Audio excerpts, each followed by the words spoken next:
پچھلے کئی دنوں سے آسمان بارش کی شکل میں مسلسل قہر برپا کر رہا ہے، اور اس قہر کی زد میں سب سے زیادہ ہمارے کسان بھائی اور غریب عوام آ چکی ہے۔ کسان بھائیوں، آپ کی کھیت میں لہلاتی ہوئی فصلیں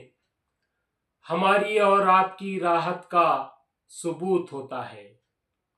آپ کے کھیتوں کی لہلاتی ہوئی فصلوں کو دیکھ کر سبھی کو راحت اور سکون حاصل ہوتا ہے، لیکن آسمانی قہر کے چلتے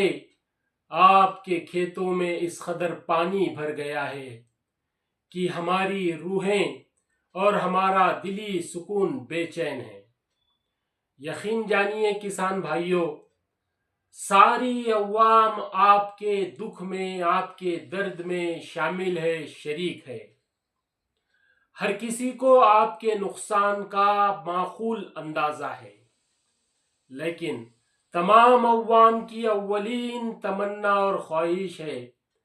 کہ آپ کی مدد کے لیے سرکار آگے آئے۔ جو لیڈرز اور ہمارے قائدین ہیں، وہ کوئی کسر آپ کے نقصان کی بھرپائی کرنے میں باقی نہ رکھے، لیکن کسان بھائیوں، آپ سے ہاتھ جوڑ کر یہ التماس، یہ درخواست اور یہ ریکویسٹ ہے کہ جن حالات کا آپ نے مقابلہ کیا ہے، اپنی آنکھوں سے اپنے کھیتوں کو اجڑتے ہوئے دیکھا ہے، اپنے ہاتھوں سے مشقتوں اور محنتوں کے ساتھ اپنے کھیتوں میں کی گئی بویائی کو پانی کے بہاؤ کے ساتھ بہتے ہوئے دیکھا ہے، آپ کی آنکھوں میں اس نقصان کی چبھن کھلے طور پر نظر آ رہی ہے، لیکن آپ سے جو گزارش میں کرنا چاہ رہا ہوں میرے کسان بھائیوں، اس وقت آپ کو سب سے زیادہ صبر کی ضرورت ہے۔ آپ اس بات کا ہمیشہ خیال رکھیں کہ آپ جن تکلیفوں اور مصیبتوں کا سامنا کرتے ہیں، اس کا بدل، اس کا پھل دینے والا صرف اور صرف اللہ تعالیٰ ہے۔ یہ آزمائش کی گھڑیاں بیت جائے گی، یہ درد لمحے گزر جائیں گے، اور پھر سے آپ کے کھیتوں میں لہلاتی ہوئی اور خوبصورت فصلیں نظر آنے لگیں گی۔ لیکن اس وقت پورے ملک کو آپ کے حوصلے کی، آپ کی ہمت کی ضرورت ہے، اس لیے ہمت اور حوصلے سے کام لیجئے اور یہ عزم رکھیے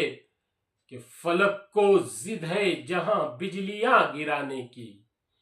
فلک کو ضد ہے جہاں بجلیاں گرانے کی، ہمیں بھی ضد ہے وہاں اپنا آشیاں بنانے کی۔ تو میرے کسان بھائیوں، دوبارہ سے حوصلہ جٹائیے، دوبارہ سے ہمت کیجئے کہ جس آسمانی قہر نے